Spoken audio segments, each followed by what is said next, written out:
অনুমতি ছাড়া স্ত্রী বাপের বাড়ি যেতে পারে কিনা?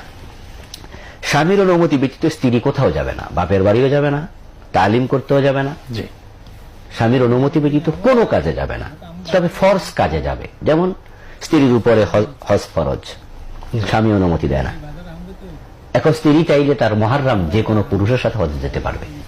আচ্ছা, কারণ লা তাআতা লি মাখলুকিন ফি মাসিয়াতিল খালিক, আল্লাহ যে কাজে নারাজ হন সেই কাজে দুনিয়ার কারো কথা শোনা যাবে না।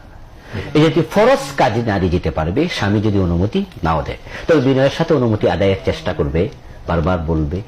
তারপরে দেখে সে কোনোভাবেই অনুমতি দিচ্ছে না, তাহলে সে যাবে।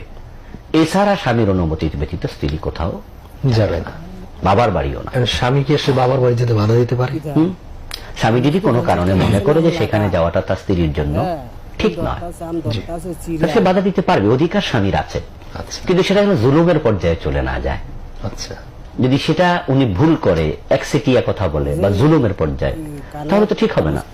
আর জুলম জুলুমাতুন ইয়াউমাল কিয়ামা, প্রত্যেকটা জুলম কিয়ামতের দিন অন্ধকার হয়ে ধরা দেবে। এই জন্য স্ত্রী তো দাসী নয়, দাসীর মতো আচরণ কেন করা হবে? বাপের বাড়ি যেতে পারবে না কেন? জি, কোন একটা এক্সকিউজ তো থাকা লাগবে। হ্যাঁ, স্বামী যদি বৈধ কোনো কারণে বলে, সঙ্গত কারণে বলে, শরীয়ত মতো কোনো কারণ, অসঙ্গত কারণ হলে স্ত্রী তার কথা শুনবে। কিন্তু সঙ্গত কারণ না হলে বুঝাবে, বলবে, তারপর অবাধ্য হবে না, সে চলে যাবে না। কারণ বাপের বাড়ি যাওয়াটা ফরজ না, জি, আমরা শুধু ফরজের ব্যাপারে কথা বলেছি। জি, জি, জি। তখন সে স্বামীর কথাই মেনে চলবে, কিন্তু স্বামীর এটা অন্যায় হবে।